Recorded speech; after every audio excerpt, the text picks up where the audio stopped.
Adji Fatou Bari. Madame, Monsieur, bonjour. Nous sommes le samedi 7 novembre 2020. Vous suivez les programmes de Sud FM, Sen Radio, dans l'actualité de ce Sud Matin. Recrudescence du phénomène de l'immigration clandestine. Le village de Pointe-Sarène, dans la commune de Malicounda, pleure ses fils qui tentaient de rejoindre l'Europe par la Méditerranée. Hormis ces 6 morts, une trentaine de rescapés, dont des malades, sont actuellement hospitalisés dans des structures de santé. Las de cette situation, les populations se mobilisent pour sensibiliser la jeunesse sénégalaise sur les dangers de cette aventure. De son côté, l'association Bourg Justice a préféré la manière forte pour dénoncer le phénomène et se faire entendre. Ses membres ont manifesté dans les rues de Mbour, une marche interrompue par les forces de l'ordre. En politique, les socialistes pro-Khalifa Sall dénoncent le comportement du tout nouveau président du Conseil économique, social et environnemental qui ne s'est pas présenté hier lors des adieux de sa prédécesseur Aminata Touré. Selon eux, Idrissa Seck ne respecte pas l'institution. Et puis pour les jeunes de Rewmi, trop c'est trop.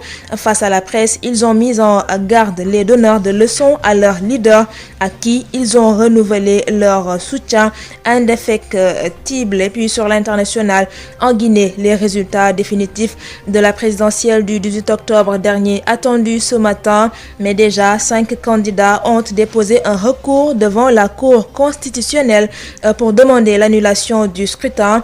La revue de presse de Hapsa Eliman Wan sera également de mise.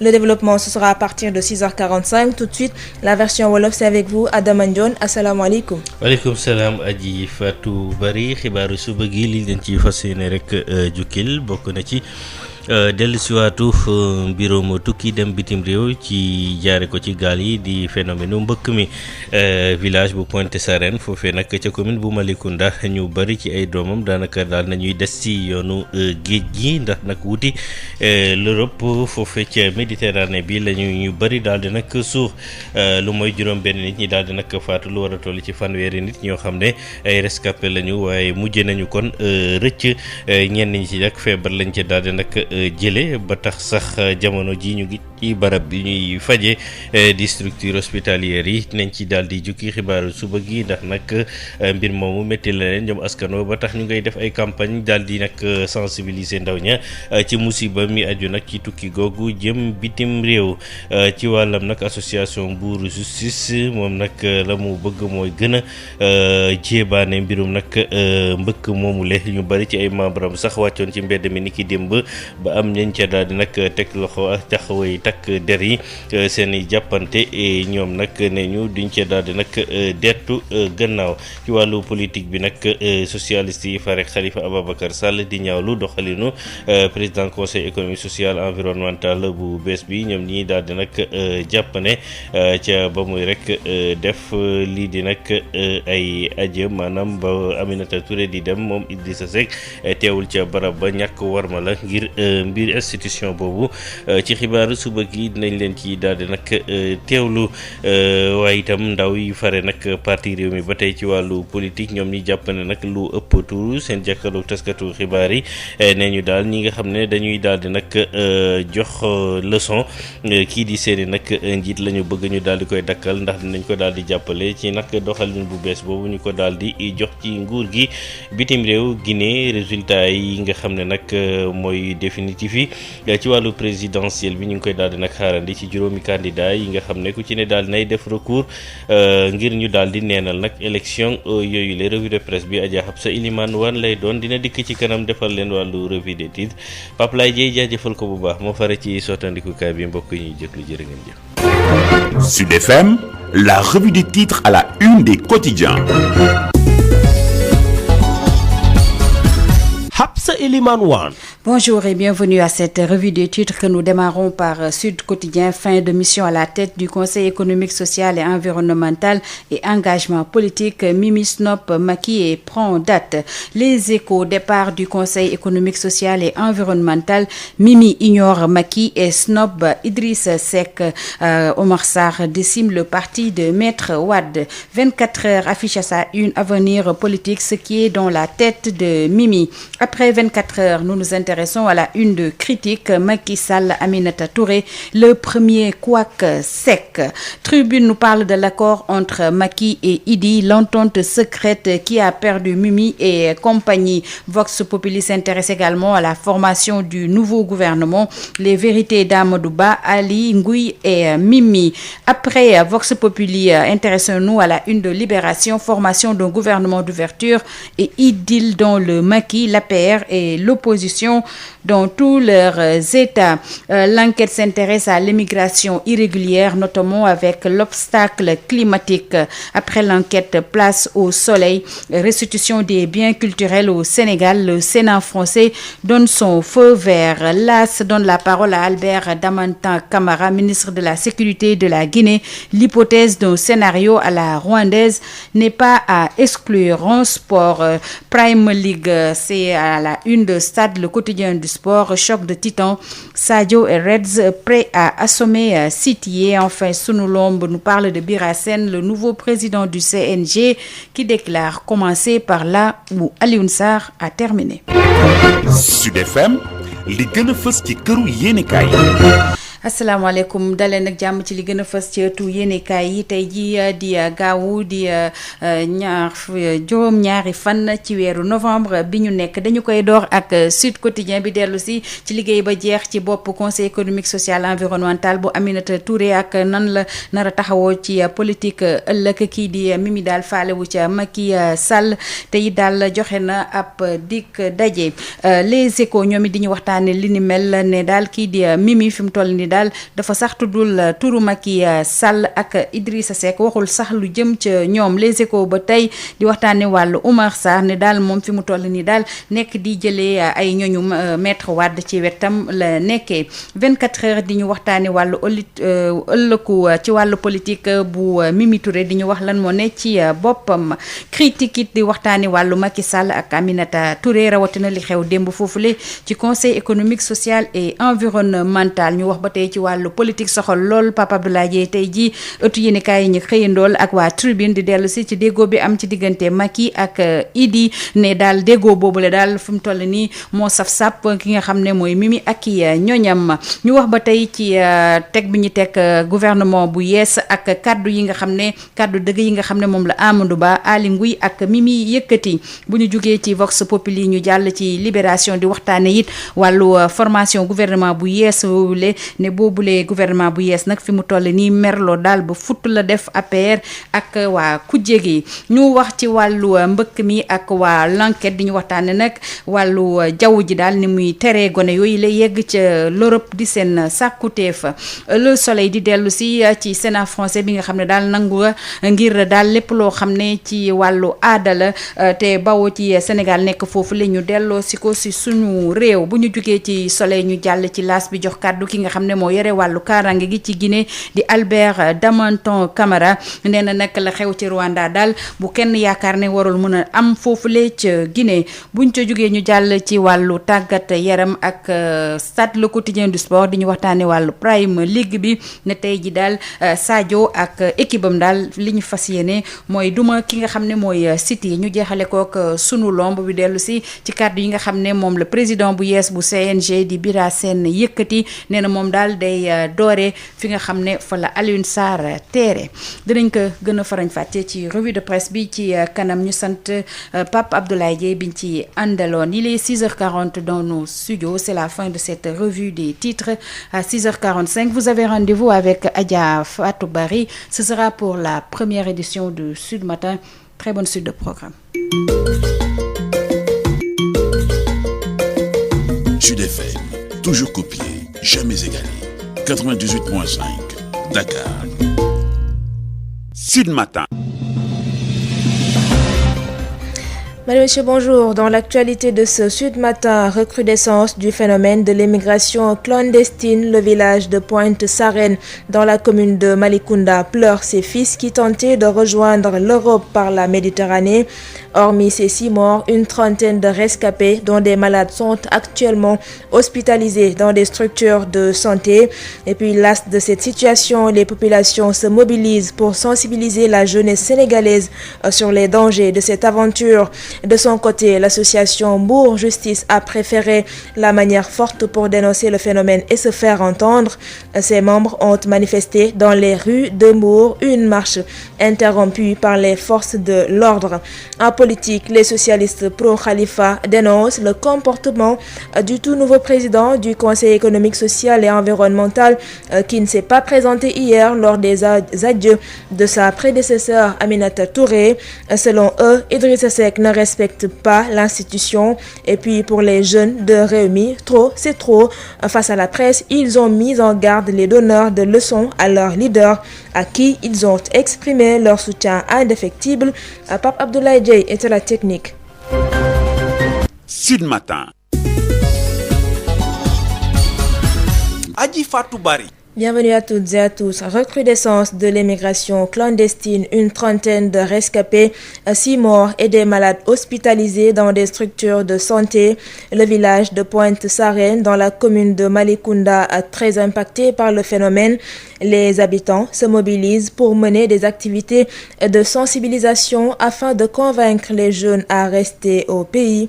Moustapha Sall. L'immigration clandestine fait encore des ravages. Dans la commune de Malicounda, le village de Pointe-Sarène enregistre 6 personnes décédées et plus d'une trentaine de rescapés. Ndiol Ngom est le coordinateur des pêcheurs de Pointe-Sarène. Pointe-Sarène en a eu beaucoup de victimes. Par exemple, au niveau de Mauritanie, on a une pirogue qui a échoué au large de Mamkhar, entre Nouakchott et Nouadhibou. 33 rescapés. Les 23 ont été convoyés à Pointe-Sarène. Il y a 5 personnes qui sont en soins ici. Il y a 10 personnes qui sont restées à Nouakchott. Ils étaient un peu fatigués. Il y a encore 6 personnes qui sont décédées. Les 5 ont décédé en mer, mais l'autre est décédé en cours de route, en évacuation à Nouakchott. Son corps est en train d'être acheminé à Touba. Les populations dans le désarroi demandent la traque des convoyeurs. Surtout la marine peut faire quelque chose pour les arrêter. En tout cas, c'est difficile. Les arrêter de ne plus partir, c'est mieux que de faire des deuils. Nous avons 6 morts. Donc, arrêter les gens de ne pas partir, de les dénoncer, c'est mieux que de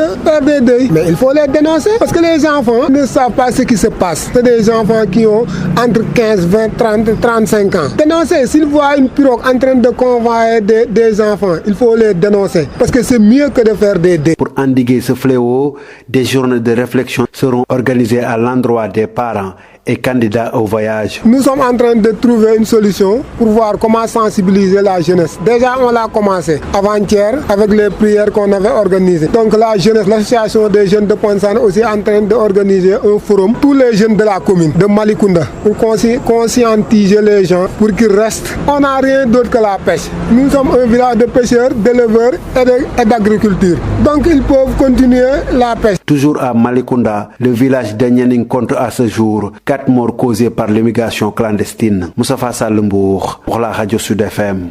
Sur ce même sujet, l'association Mbour Justice, qui regroupe des jeunes, dénonce le mutisme des autorités locales et étatiques. Ces jeunes ont manifesté dans les rues de Mbour avant d'être interceptés par les forces de l'ordre. Ils ont tout de même réussi à faire une déclaration. Voici Bakary Diémé, leur porte-parole, au micro de Moustapha Sall. Plus de 500 jeunes qui meurent en mer alors qu'on a un État, c'est anormal et c'est ce que nous dénonçons. Par rapport à nos autorités locales, on n'a vu aucune autorité, en commençant par le maire, réagir par rapport à cette situation-là. On ne peut pas comprendre qu'à ce niveau-là, que les autorités ne prennent pas leurs responsabilités pour arrêter ces fléaux-là. Toujours des pirogues qui prennent départ destination Europe. Si les jeunes se révoltent, c'est parce qu'il n'y a pas d'emploi aujourd'hui au Sénégal. Et ça, c'est de la responsabilité de l'État et du président Macky Sall. Nous allons continuer à intervenir sur ça. Tant qu'ils font la sourde oreille, nous allons continuer à les parler, à les dénoncer. Sud FM, l'info, c'est ici. Le coordonnateur régional du Parti socialiste pro-Khalifa à Kaolack se dit pessimiste pour les prochaines joutes électorales avec l'avènement du tout nouveau ministre de l'Intérieur. Djokel Gadiaga s'est également prononcé sur l'avenir politique de leur leader Khalifa Sall. Des divergences entre Serigne Mbaye Thiam et Aminata Mbengue Ndiaye. Nous l'écoutons avec Mamadou Camara. C'est du Tangala Tiabrek, c'est un plat réchauffé. Rien n'a été nouveau. Je n'ai jamais eu confiance ou espoir pour le gouvernement sortant sortant, mais aussi pour le gouvernement entrant. J'ai vu un acharnement sur la personne de Khalifa Sall et de Karim Wade. Je n'ai jamais cru qu'un Sénégalais pouvait le faire contre un autre Sénégalais. Lors de l'audience de Khalifa Sall et de Karim, Félix Diome a montré aux faces du monde qu'il était capable de tout faire. Mais aujourd'hui, il a été récompensé. C'est pourquoi il a été nommé ministre de l'Intérieur. Mais c'est un danger pour les prochaines élections. Parce qu'il est capable de tout faire pour que le Benno Bokk Yakaar gagne les élections locales et les élections législatives. Non, Khalifa a été exclu du mois qui vous parle, j'ai été exclu du parti. Mais Dieu est le meilleur juge. Notre seul tort, c'était de dire que le Parti socialiste doit avoir un candidat. C'est ce que Khalifa avait dit, on nous a exclus du parti. Mais aujourd'hui, ce que Serigne Mbaye Thiam a fait, c'est plus grave que ça parce que Serigne Mbaye Thiam a sapé les fondamentaux du Parti socialiste. Maintenant, on va voir s'il y aura 2 poids ou 2 mesures. Nous, on nous a exclus parce qu'on avait demandé un candidat socialiste. Serigne a sapé les fondamentaux du Parti socialiste. On attend la réaction du parti parce que Khalifa a dit que le Parti socialiste doit avoir un candidat. Il a été exclu, lui et ses camarades. Serigne Mbaye a sapé les fondamentaux du parti, comme je l'ai dit. On va voir s'il sera sanctionné, s'il sera exclu ou alors s'il va rester dans le parti. Khalifa Sall est en train de programmer une tournée nationale et dans les tout prochains jours, il fera le maillage dans l'ensemble du territoire national. Vous allez vous apercevoir que Khalifa est un grand socialiste et il reste socialiste. C'est un grand commis de l'État. Il a des ambitions pour ce pays et rien ne peut l'empêcher. C'était Diokel Gadiaga, coordonnateur régional du Parti socialiste pro-Khalifa à Kaolack. Et puis ces socialistes pro-Khalifa se sont également prononcés sur la cérémonie de présentation des adieux hier de la désormais ex-présidente du Conseil économique, social et environnemental. Selon eux, l'absence de Idrissa Seck ne se justifie pas puisqu'ils pensent que le tout nouveau président du Conseil économique, social et environnemental ne respecte pas l'institution à la tête de laquelle il a été nommé par décret présidentiel. Nous écoutons donc le reportage de Mamadou Camara. Idrissa Seck, le tout nouveau président du Conseil économique, social et environnemental, nommé par décret par le président de la République, a brillé par son absence lors de la passation de service entre lui et celle qu'il a remplacée à la tête de l'institution.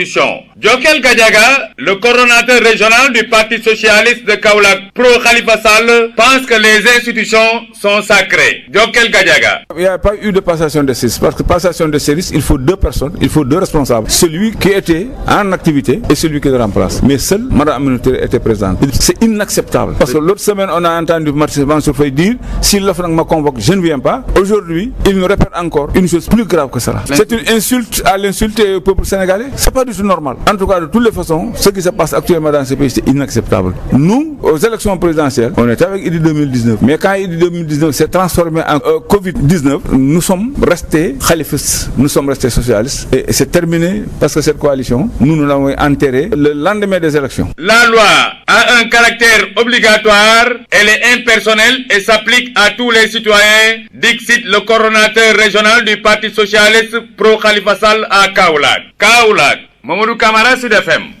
Justement, les jeunes de Rewmi expriment leur soutien indéfectible à leur leader.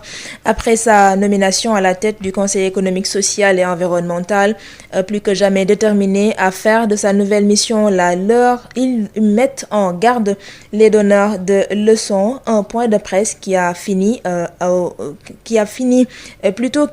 tourner au vinaigre à cause d'échanges houleux entre les étudiants rewmistes et le secrétariat national de la jeunesse du parti.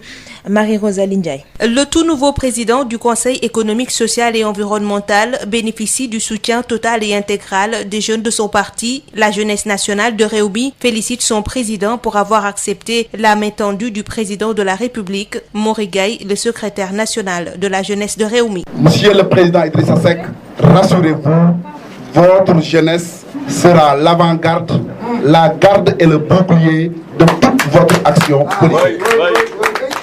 Nous invitons toute la jeunesse nationale et internationale du Rewmi de s'approprier la mission du président Idrissa Seck et de se mobiliser derrière lui pour un Sénégal gagnant. Et concernant l'exclusion de leur mentor du Front de résistance nationale, les jeunes réwmistes estiment que la mesure est inopportune. Elle n'a pas sa raison d'être. Si aujourd'hui nous voyons de petits politiciens qui font le tour des télévisions et des radios pour dénigrer l'action du président Idrissa Seck, nous leur disons d'arrêter cette manipulation moribonde et de trouver d'autres excuses ou bien de faire profil bas au lieu de s'acharner sur un honnête citoyen et de finir par le regretter. Les jeunes de Idy se disent très inquiets de l'ampleur des dégâts causés par l'immigration clandestine dans le pays. À cet effet, ils comptent s'investir dans une large tournée de sensibilisation. Un désespoir profond chez les jeunes qui représentent 70% de la population et qui ont repris les embarcations de fortune vers un horizon illusoire avec au compteur plusieurs morts ces derniers jours. La jeunesse nationale de Rewmi fera une tournée de sensibilisation à l'échelle nationale sur le concept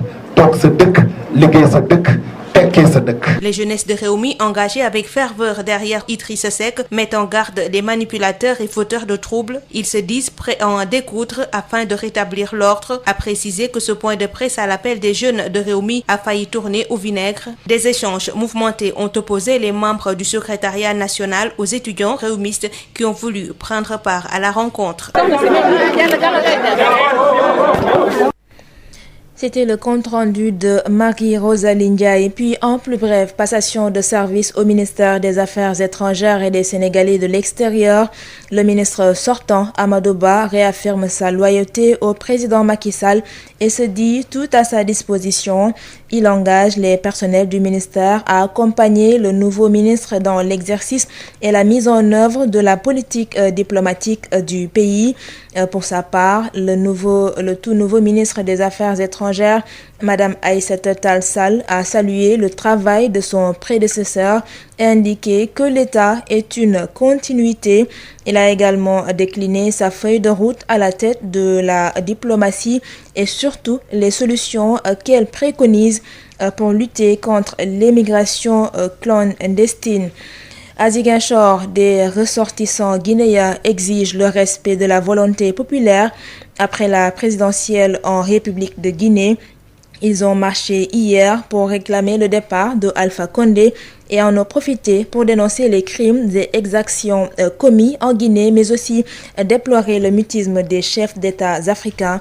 Ben Michel Kanfoudi. Munis de leurs pancartes, de brassards rouges, de drapeaux guinéens et de t-shirts à l'effigie de Cellou Dalein Diallo, les ressortissants guinéens à Ziguinchor ont marché dans les rues de la capitale du Sud, scandant des slogans hostiles au professeur Alpha Condé pour, disent-ils, réclamer la vérité des urnes.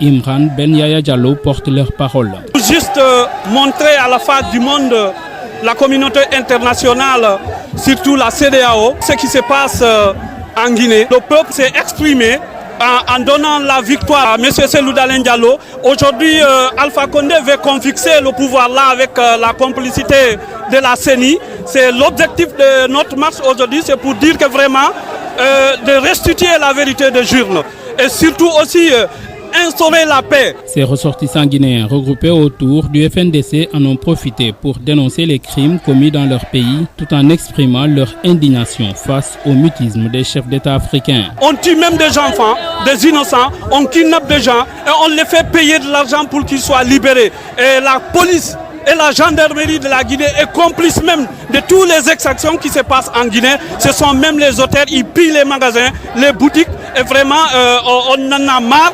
Beaucoup de chefs d'État africains pensent au troisième mandat. S'ils n'ont pas réagi jusqu'à nos jours, c'est parce que beaucoup d'entre eux, ils ont les mêmes problèmes dans leur propre pays.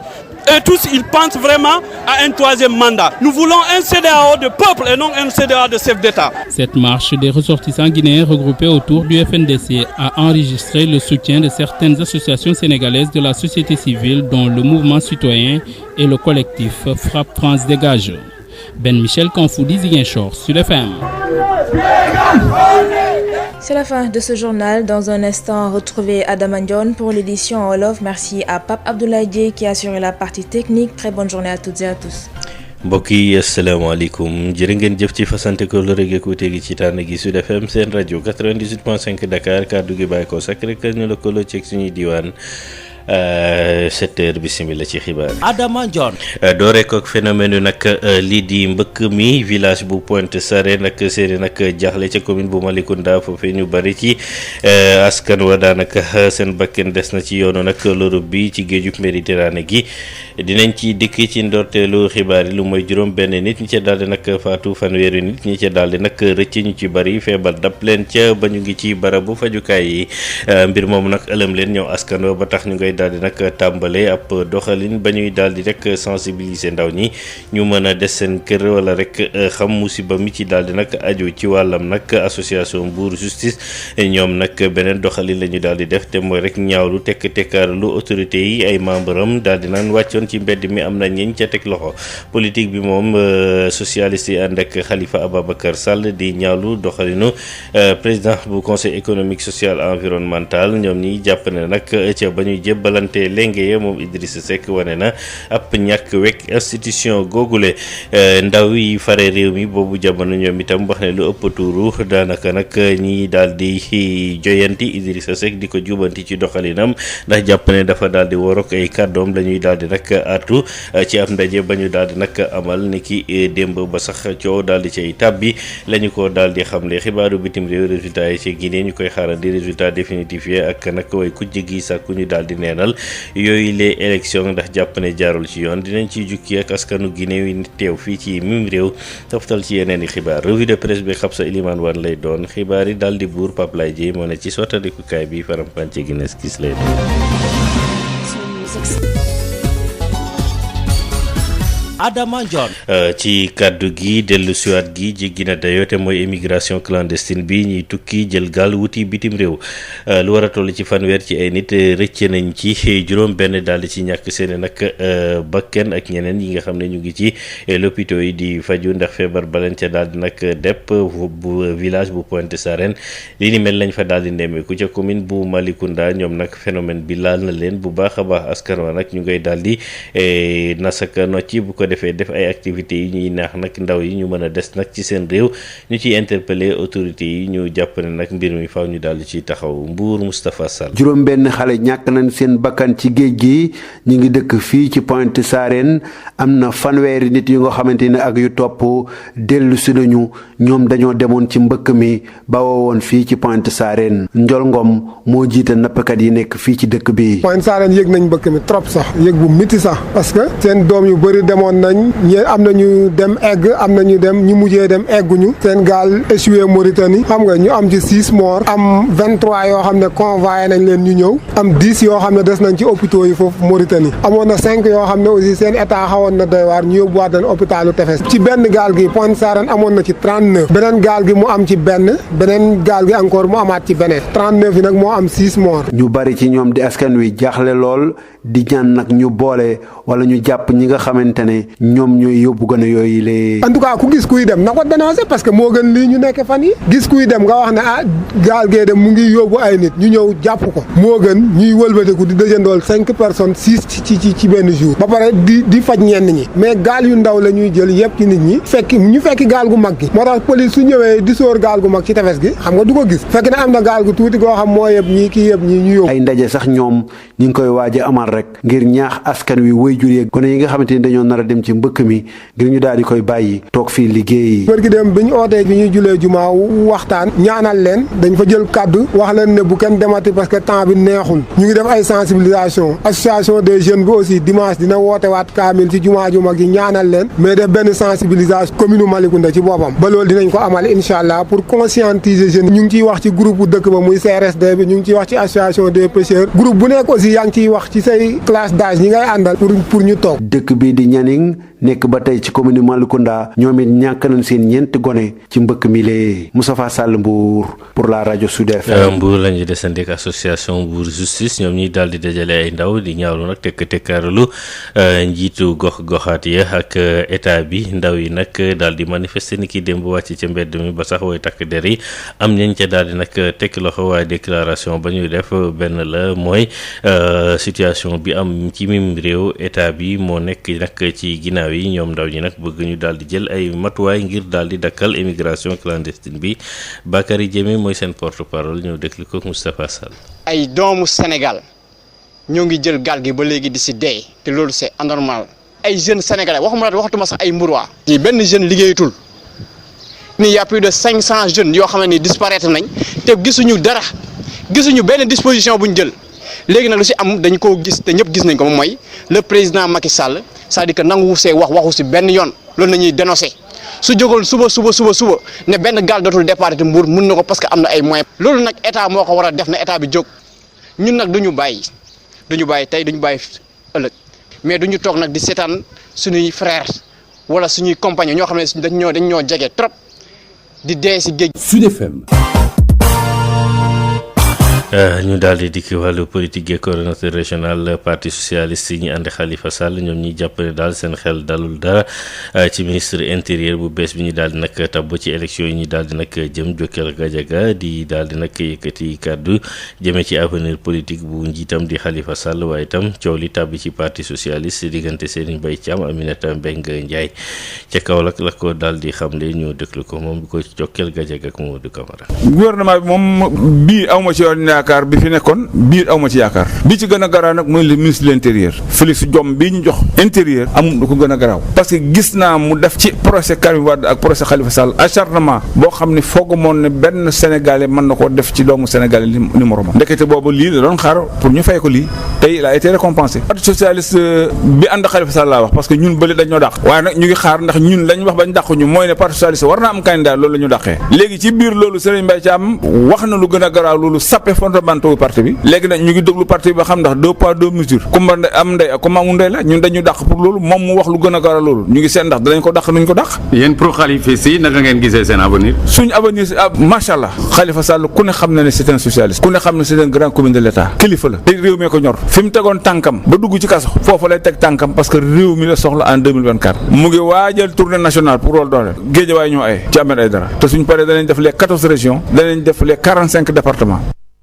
ñu daal di nag desandi ba tey ak mbir moomu jébalante léegi ca conseil économique social environnemental socialiste yooyu ànd ak Khalifa Ababacar Sall ñaawlu nag doxalinu Idrissa Seck ñàkk teewaayam ca barab boobule coordonnateur régional ba ak ñamu daal di nag àndal jàpp ne nag ñàkk wekk institution bi la Kaolack Mamadou Camara. ajuma ji Idrissa Seck bi nga xam ne moom moo wuutu madame Aminata Touré ci bopp conseil économique social et environnemental teewul te nag décret moom moo ko nommé muy décret boo xam ne bi njiitu réew mi moom moo ko jël Jokal Gadiaga di coordonnateur régional parti socialiste bokk ci Khalifa Sall nee na nag lu toll ni institution buñ la ko joxee da nga war a teew respecter charte réew mi li mu teg Jokal Gadiaga. loolu passation de service loolu koy kokkuli ak yabaate la parce que lu toll ni institution ñu jox ko nit mu yore ko fukki weer ak juróom-benn ñu xëy affecté ko mu war a ñëw lu mu bon ñu sagal ko parce que Mimi Touré loo ma wante dégg aussi kilifa la ci réew mi te prouvé na kilifa la ci fànn yu bare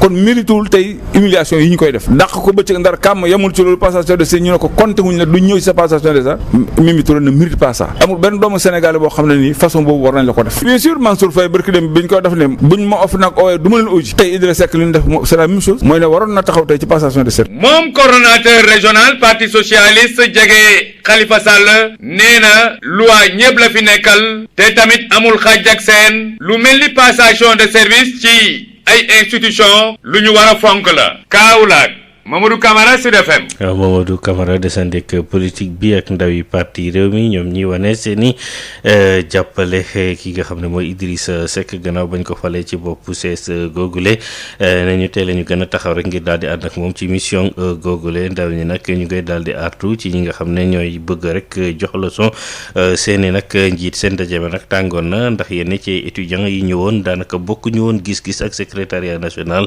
bi ëmb ndaw parti Marie Rosalie Ndiaye. ndaw yi bokk ci parti bu réew mi gën nañu dëggal seen ànd ak seen njiit Idrissa Seck gannaaw bañ ko fale ci bopp conseil économique social et environnemental ci seen gis-gis seen njiit dafa fas yéene liggéeyal askanu Sénégal ñu bëgg cee ànd ak moom Mori Gaye mooy secrétaire national de la jeunesse de réew mi. président Idrissa Seck lépp lu mu def am na soutien total et intégral de la jeunesse de son parti muy réew mi ba pare dañ koy jàppale ci décision boobu parce que mooy décision bi mat a jël Idrissa Seck opposant la woon dafa nekkoon ci réew mi am gis-gis am programme am vision ànd ko ak ay nit bu demee ba jàpp ne loolu mu gis dafa war a taxaw participer de manière directe et personnelle comme ni mu ko waxee ci ci li yëkkati réew mi yaakaar naa ne décision gën a rëy boobu. ci lu soxal dàkk bi ñu dàkk Idrissa Seck ci front de résistance nationale ndaw yi bokk ci réew mi nee ñu duñ ko noppee seen gis-gis moo di ne boobee front amatul sax gëdd fii ci réew mi. génn nañ ab communiqué ne dañoo dàq président Idrissa Seck ma leen di wax ne leen kuréel googu amul sañ-sañu dàq kenn parce que c'est pas une entité électorale c'est une coalition politique de circonstances pour mener des combats faj ay jafe-jafe. ba ñu paree ci élection yi normalement front de résistance nationale amatul woon sa raison d'être. donc man damay jaaxle bu ñu waree génne communiqué di attaquer ay nit simplement pour se faire sentir wala di wane ne ñoo ngi fi donc front de résistance boobu amuñu de leçon à recevoir ci ñoom. ñoom ndaw réew mi nag bëgg def seen moomeel xeex bi nga xam ne ñu ngi koy xeex émigration clandestine fii ci Sénégal ñu fas yéene amal ab campagne de sensibilisation bu mag a mag ngir woo ndaw yi cib dal. fan yii li xew ci géej gi metti na trop fan yii di ñëw dinañ def tournée nationale de sensibilisation pour wax ndawu Sénégal ne mën nañoo liggéey ci dëkk bi tekki ci dëkk bi ba pare bëgg dëkk bi. ndaw yi ànd ak Idrissa Seck nag ñu ngi dankaaf ñëpp ñi nga xam ne ñu ngi ŋaññi seen njiit gannaaw bañ ko tegee ci bopp conseil économique social et environnemental te nee ñu pare nañu ngir defante bu ko waree bi leen ndaje laata moo sotti ab jàppante bu taratar amoon na ci diggante ndaw yi nga xam ne ñoo ko sabab bokk ci secrétariat national des jeunes bu réew mi ak étudiants yi fare ci parti bi ndax ñooñee dañoo bëggoon a ñëw bokk ci boobee ndaje te kenn mayu leen lu ni mel. ci la ñuy daal di nag tàbbi ci jébbalante lenge beneen bi nga xam ne nag ministre bi ñu dénk wàllu jëflante bi bitim réew affaires étrangères moom Aïssata Tall Sall daal na ci wutu Amadou Ba ci la daal di nag sargale kooku mu wutu waaye itam daal di nag fësal ni mu bëgg rek liggéey ak saafara yu mu daal di bëgg indi ci jafe-jafe yi ñuy daal di nag dund ci wàllu woowu ba ci sax xalaat ak xeex wàllu émigration clandestine Aïssata Tall Sall ñu déglu ko Amadou Moustapha Dia. di jiital nag ci nuyoo bi sama càmmiñ sama xaritu Amadou Ba. nii mu leen wax te suñu xaritoo ñun ñaar ak suñu diggante ñun ñaar noonu la ko yàlla defee wante nag état moom état rek noonu rek lay doxee te mu war a jàpp ni moom kër gi du fi mës a génn en tout cas ndegam maa fi ne moom du fi mës a génn lépp loo xam ni jaaxal na ma dinaa ko laaj aux fonctionnaires yi ngi fi nekkat ñuy ambassadeurs yi ñuy chancelier yi ñuy haut cadre yi fi nekk ñoom ñëpp doon la jàppale ci liggéey bi ma leen di tàllal sama loxo man Baye Fall laa liggéey rek laa gëm koy liggéey rek ma ànd ak yow kon boog yaakaar naa li nga wax kooku man dal na sama xel te incha allah liggéey bi dina gën a sore ndax mbir mi buñ ko waxee segg ko ba seetaat ko Sénégal rek a tax du leneen amu fi kenn ku fi am titre ba nga sut Sénégal amul kenn bu fi am aajo bu sut aajo di servir Sénégal te ñun nag muy yow muy man muy secrétaire d'État muy Sarr muy fonctionnaire yi fi lekk yépp loolu le président Macky Sall santaane te ci loolu la ñuy wéy ci anam boobu nag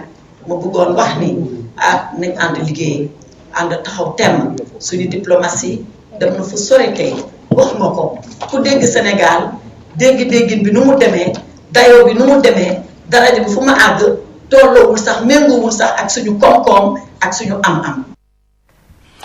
ci la ñuy daal di tàbbi ci wàllu nag bitim réew ak loolee ñuy xaarandi ci wàllu nag résultat ci Guinée gannaaw seeni élection résultat définitif yooyu ñu ngi koy daal di nag xaarandi ci samedi gi lu war a toll nag ci juróom ci ay candidats yi nga xam ne nag ñoo nekk ci kujje gi ñu ngay sàkku nag ñu daal di neenal élection yooyu lee ndaw Guinée yu nekk fii ci Sénégal Ziguinchor rawatina ñoom nag ci présidentielle bi wax nañ ci ne ñu dinañu daal di fexe sàkku kii di Alpha Condé daal leen abal waaye itam ñaawlu nañu jafe-jafe ak musiba yi ci jota nag am ci wàllu nag violence ni ki démb la ñu daal di amal ab doxub ñaxtu ca Ziguinchor benn Michel Kanfoudi. ay ressortissants guinéens yu tàkku ñoo wàcc ci mbeddu Ziguinchor yi ngir amal doxub ñaxtu ak seeni drapeau ay pancarte ak ay t-shirt yu Cellou Dalein Diallo.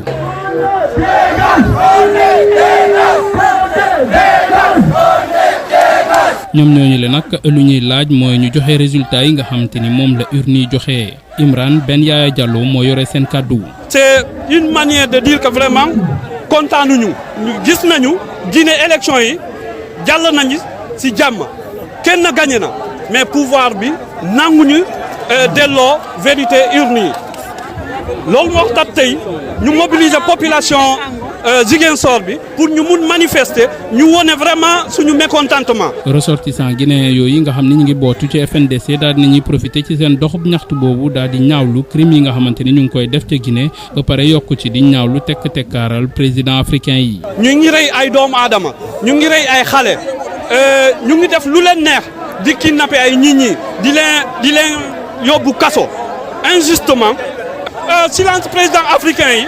xam nga président africain ñoom yëpp ay benn lañu ñoom yëpp ñu ngi xalaat ay troisième mandat faut pas se voiler la face ñoom yëpp dañu bëgg a troisième mandat loolu moo tax ba léegi waxuñu problème Guinée bi te léegi population Afrique bi yëpp dañu war a jóg ñu créer suñu société civile bopp ñu on serait ce qu'on appelle la démocratie citoyenne.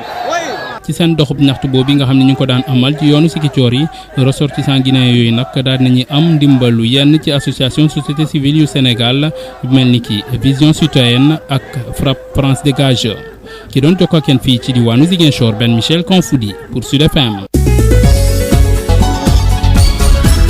Adji Fatou Bari. Mesdames et messieurs, bonjour et bienvenue. Le coordonnateur régional du Parti socialiste pro-Khalifa à Kaolack se dit pessimiste pour les prochaines joutes électorales avec l'avènement du tout nouveau ministre de l'Intérieur.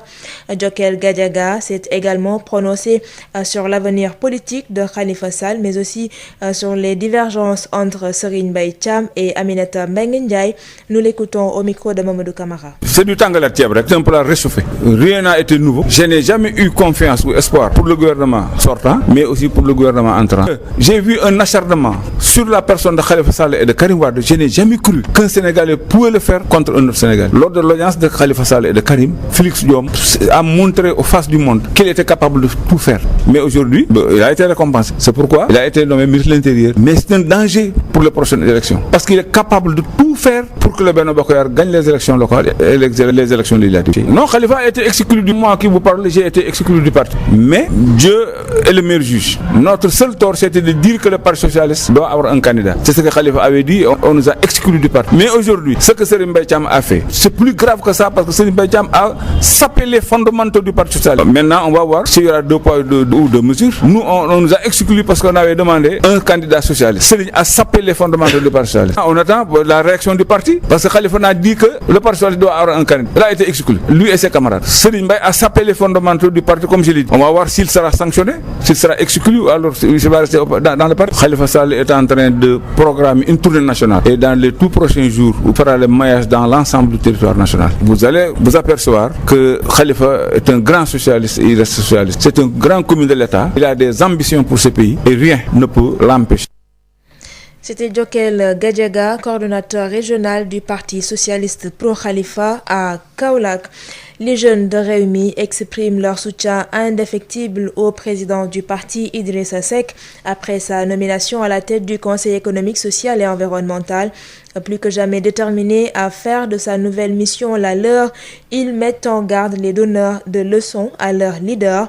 Un point de presse qui a failli tourner au vinaigre hier à cause d'échanges houleux entre les étudiants rewmistes et le secrétariat national de la jeunesse du parti. C'est un compte-rendu de Marie-Rosaline Ndiaye. Le tout nouveau président du Conseil économique, social et environnemental bénéficie du soutien total et intégral des jeunes de son parti. La jeunesse nationale de Rewmi félicite son président pour avoir accepté la main tendue du président de la République, Mori Gaye, le secrétaire national de la jeunesse de Rewmi. Monsieur le président Idrissa Seck, rassurez-vous, votre jeunesse sera l'avant-garde, la garde et le bouclier de toute votre action politique.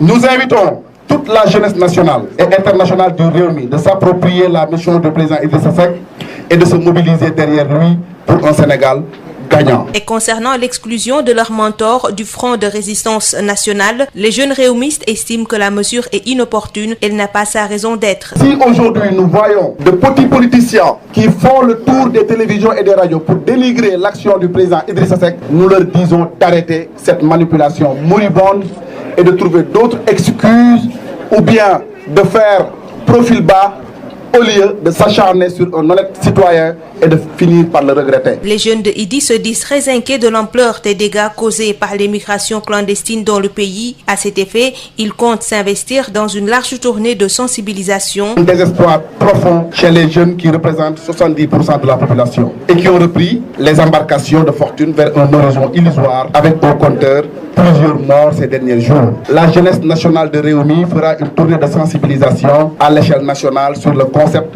toog sa dëkk, liggéey sa dëkk, tekkee sa dëkk. Les jeunesses de Rewmi engagées avec ferveur derrière Idrissa Seck mettent en garde des manipulateurs et fauteurs de troubles. Ils se disent prêts à en découdre afin de rétablir l'ordre. A préciser que ce point de presse à l'appel des jeunes de Rewmi a failli tourner au vinaigre. Des échanges mouvementés ont opposé les membres du secrétariat national aux étudiants rewmistes qui ont voulu prendre part à la rencontre.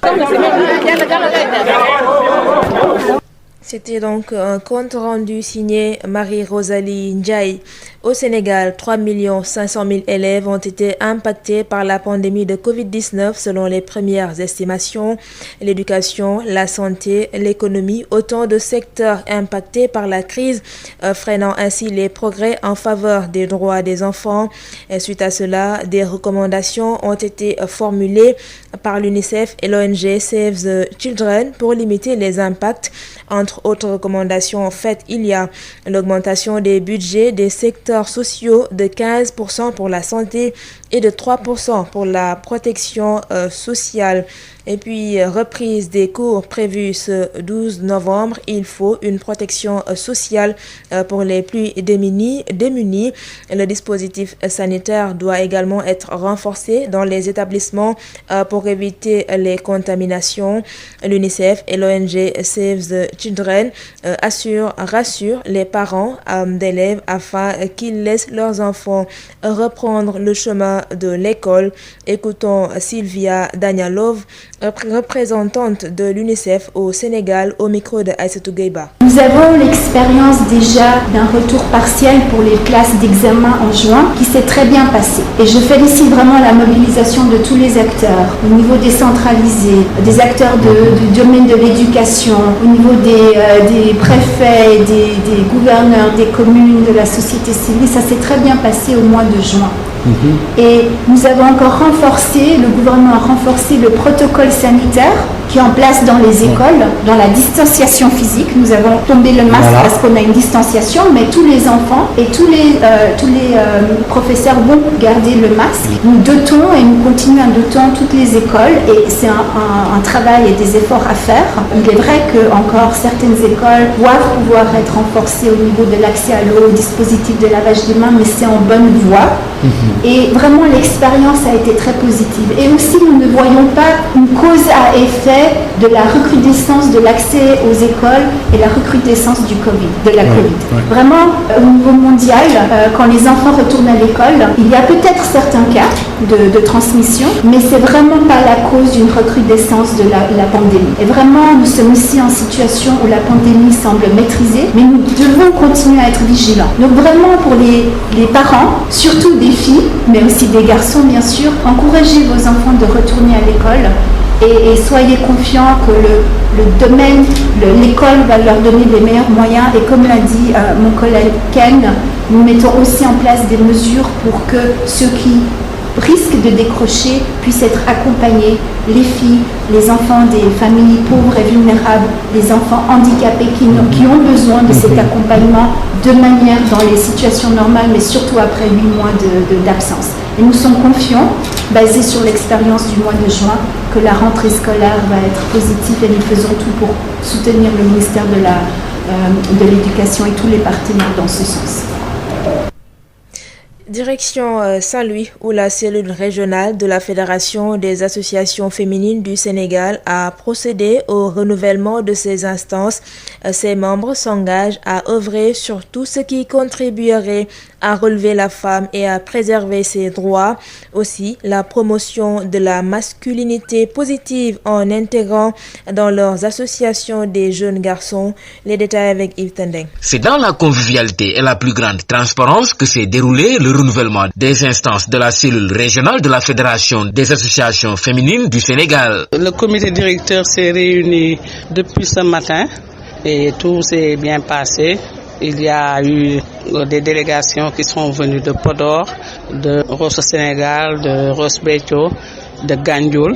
Donc partout où il y a eu une association fédérée à la FAFSA, la présidente et une déléguée étaient présentes. Portée à la tête de ce bureau pour un second mandat d'une durée de 2 ans, Thérèse Cissé de décliner leurs objectifs. Actuellement, nous sommes en train de dérouler un projet qui s'intitule VLF CC Sénégal, c'est-à-dire Voix et leadership des femmes, financé par l'ambassade du Canada. Et actuellement, le CC Sénégal a pour vocation de soutenir les organisations et réseaux de promotion des droits des femmes et des filles en renforçant leur fonctionnement organisationnel, en augmentant la portée et la qualité de leurs services également. Des efforts qui, selon elle, viendront renforcer les nombreuses activités génératrices de revenus auxquelles s'adonnent depuis toujours ces braves dames. Nous sommes dans presque toutes les activités dont vous pensez que les femmes ont accès. Nous sommes dans la transformation des fruits et légumes, nous sommes dans la transformation des céréales, nous sommes dans la formation des droits de la femme, nous sommes dans le plaidoyer et nous sommes en tout cas dans tout ce qui pourrait emmener la femme à se concevoir en elle-même. Toutefois, elle s'explique sur la présence de jeunes garçons au sein de leur association à majorité féminine. Comme vous l'avez vu là dans la salle, il y a la jeunesse, parce que maintenant on parle de relève générationnelle. Il y a les garçons, parce qu'on parle de masculinité positive. C'est lui, Yves Tendeng, Sud FM. Et puis en marge de cette assemblée générale, la présidente de cette cellule régionale de la Fédération des associations féminines du Sénégal s'est prononcée sur la problématique de la migration irrégulière. Thérèse Cissé en a profité pour inviter la jeunesse à rester dans leur terroir où elle peut bel et bien réussir. Ces propos sont recueillis par Yves Tendeng. À ces enfants, nous leur dirons de rester chez eux. Parce que ce qu'ils vont chercher ailleurs, ils l'ont ici même. Là où ils sont, et peut-être mieux, et sans difficulté, parce que braver la mer comme ça, avec tous les risques et périls qu'il y a, aller comme ça à l'aventure, on ne sait pas ce qu'on va trouver là-bas, on ne connaît personne encore là-bas, on n'a pas de parents, on n'a pas de papa, on n'a pas de maman, aucune connaissance par rapport à cela. Mais si c'est pour trouver un boulot, ça ne vaudrait pas la peine, parce que les miettes, moi je dirais des miettes, parce que ce qu'ils vont chercher là-bas, ici, ils peuvent l'avoir. Parce qu'il n'y a pas de sot-métier, comme je dis toujours. Je dis qu'il n'y a pas de sot-métier. Donc, rester chez soi, chercher à faire quelque chose, demander à ce qu'on les aide, c'est mieux que braver l'aventure. Recrudescence de l'immigration clandestine toujours, une trentaine de rescapés, 6 morts et des malades hospitalisés dans des structures de santé. Le village de Pointe-Sarène dans la commune de Malicounda, très impacté par le phénomène. Les habitants se mobilisent pour mener des activités de sensibilisation afin de convaincre les jeunes à rester au pays. Ils interpellent également les autorités et exhortent les populations à dénoncer les convoyeurs. Moustapha Sall. L'immigration clandestine fait encore des ravages. Dans la commune de Malicounda, le village de Pointe-Sarène enregistre 6 personnes décédées et plus d'une trentaine de rescapés. Ndjolngom est le coordinateur des pêcheurs de Pointe-Sarène. Pointe-Sarène en a eu beaucoup de victimes. Par exemple, au niveau de Mauritanie, on a une pirogue qui a échoué au large de Mamkhar entre Nouakchott et Nouadhibou. 33 rescapés. Les 23 ont été convoyés à Pointe-Sarène. Il y a 5 personnes qui sont en soins. Il y a 10 personnes qui sont restées à Nouakchott. Ils étaient un peu fatigués. Il y a encore 6 personnes qui sont décédées. Les 5 ont décédé en mer, mais l'autre est décédé en cours de route, en évacuation à Nouakchott. Son corps est en train d'être acheminé à Touba. Les populations dans le désarroi demandent la traque des convoyeurs. Surtout la marine peut faire quelque chose pour les arrêter. En tout cas, c'est difficile. Les arrêter de ne plus partir, c'est mieux que de faire des deuils. Nous avons 6 morts. Donc, arrêter les gens de ne pas partir, de les dénoncer, c'est mieux que de faire des deuils. Mais il faut les dénoncer parce que les enfants ne savent pas ce qui se passe. C'est des enfants qui ont entre 15, 20, 30, 35 ans. Dénoncer, s'ils voient une pirogue en train de convoyer des enfants, il faut les dénoncer parce que c'est mieux que de faire des deuils. Pour endiguer ce fléau, des journées de réflexion seront organisées à l'endroit des parents et candidat au voyage. Nous sommes en train de trouver une solution pour voir comment sensibiliser la jeunesse. Déjà, on l'a commencé avant-hier avec les prières qu'on avait organisées. Donc la jeunesse, l'association des jeunes de Pointe-Sarène aussi en train d'organiser un forum. Tous les jeunes de la commune de Malicounda pour conscientiser les gens pour qu'ils restent. On n'a rien d'autre que la pêche. Nous sommes un village de pêcheurs, d'éleveurs et d'agriculture. Donc ils peuvent continuer la pêche. Toujours à Malicounda, le village de Nianing compte à ce jour 4 morts causés par l'immigration clandestine. Moustapha Salembourg pour la radio Sud FM. De son côté, l'association Mbour Justice dénonce le mutisme des autorités locales et étatiques. Ces jeunes ont manifesté dans les rues de Mbour avant d'être interceptés par les forces de l'ordre. C'est par la suite qu'ils ont fait une déclaration. Voici Bakary Diémé, leur porte-parole au micro de Moustapha Sall. Plus de 500 jeunes qui meurent en mer alors qu'on a un État, c'est anormal et c'est ce que nous dénonçons. Par rapport à nos autorités locales, on a vu aucune autorité, en commençant par le maire, réagir par rapport à cette situation-là. On ne peut pas comprendre qu'à ce niveau-là, que les autorités ne prennent pas leurs responsabilités pour arrêter ce fléau-là. Toujours des pirogues qui prennent départ destination Europe. Si les jeunes se révoltent, c'est parce qu'il n'y a pas d'emploi aujourd'hui au Sénégal. Et ça, c'est de la responsabilité de l'État et du président Macky Sall.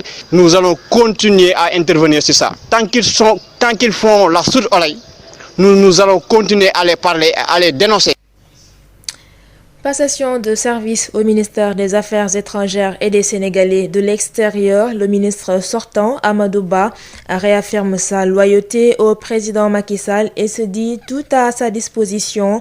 Il engage les personnels du ministère à accompagner le nouveau ministre dans l'exercice et la mise en œuvre de la politique diplomatique du pays.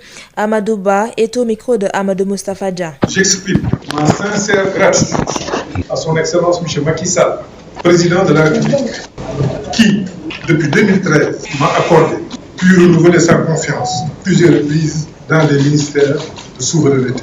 Avec dévouement et loyauté, je me suis inlassablement attelé à mériter cette confiance, y compris à la tête de ce département stratégique. Je voudrais donc dire, je suis au cadre de l'État, je suis à la disposition du président de la République. Sur le plan bilatéral, notre action s'est résolument portée sur la consolidation de la diplomatie de mon voisin, l'intégration africaine et la contribution à la paix et à la sécurité dans la sous-région, en Afrique et dans le monde. Avec la Gambie, le Sénégal a poursuivi en renforçant les liens privilégiés d'amitié, de coopération unissant nos deux pays.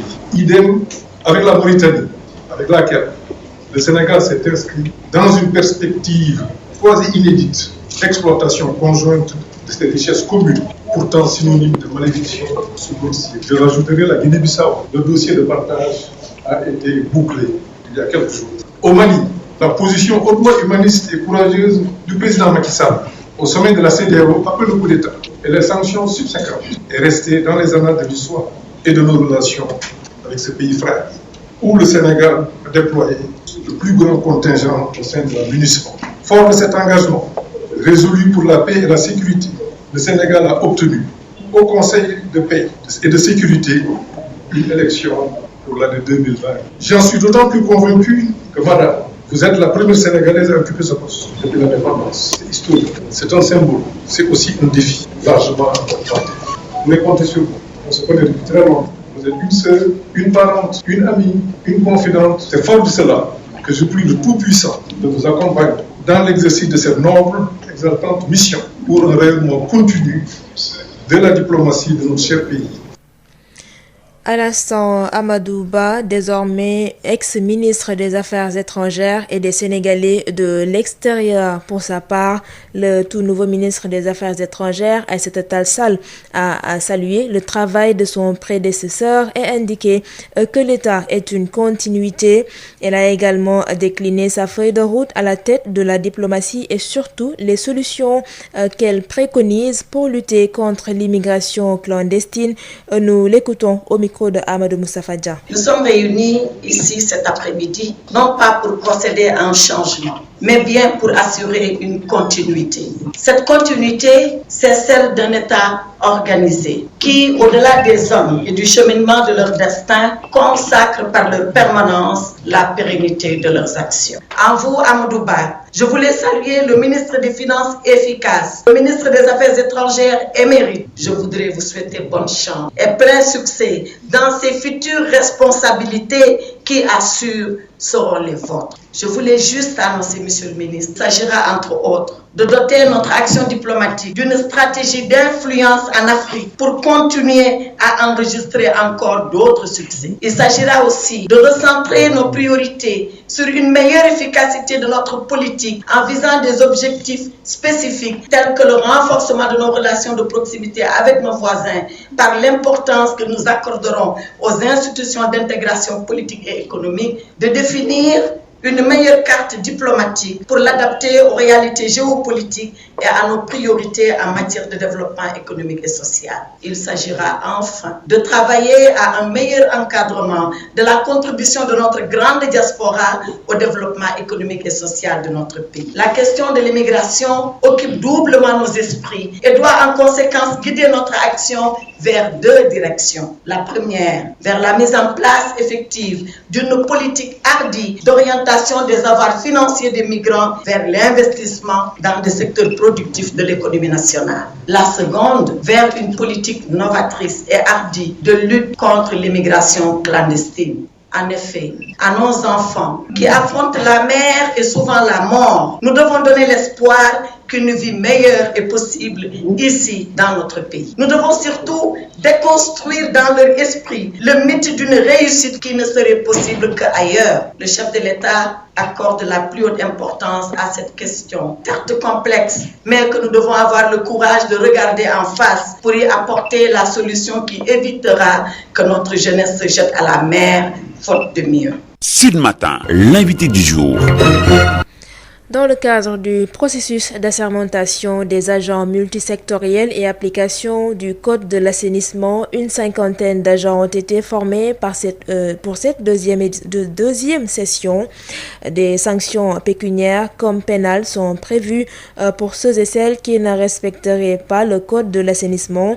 La direction de l'assainissement revient ici sur la pertinence de cette session de renforcement de capacité. Dr Ababakar Mbaye s'entretient avec Birama Ndiaye. Nous sommes avec Ababakar Mbaye. Il est le directeur de l'assainissement au ministère de l'eau et de l'assainissement. Bonjour. Vous venez de boucler 5 jours de formation sur l'assermentation des agents et application des dispositions du Code de l'assainissement. Alors, qu'est-ce qu'on peut retenir de cette formation? Voilà, merci beaucoup. Alors, en ce qui concerne le secteur de l'assainissement, qui est régi par des textes réglementaires qui sont en fait le Code de l'assainissement et son décret d'application, qui en fait permettra à la suite de cette formation aux agents assermentés d'aller sur le terrain, donc pour pouvoir en quelque sorte appliquer ceci au bénéfice tout simplement donc de la bonne gestion de ces ouvrages d'assainissement et aussi permettre tout simplement de sensibiliser davantage les populations sur les mauvais comportements et voir aussi comment pérenniser les ressources en eau en réalité et aussi lutter contre la défécation à l'air libre. Vous voyez évidemment donc ce challenge que évidemment les agents assermentés ont pour vraiment en quelque sorte donner gain de cause tout simplement au secteur de l'assainissement. Il y avait une formation de ce genre en 2017 à l'issue de laquelle les agents ont prêté serment devant les tribunaux hors classe. Est-ce que ce sera pareil pour celle-ci et combien d'agents sont concernés? Voilà, donc en 2017, comme on l'a dit, c'était la première formation donc, par rapport à la police de l'assainissement. Ils étaient au nombre d'une trentaine et tous ils sont assermentés, ils ont vraiment prêté serment au niveau des tribunaux régionaux. Pour cette formation-ci, on a formé qu'à 50 personnes, dont évidemment les 30 qui étaient venus.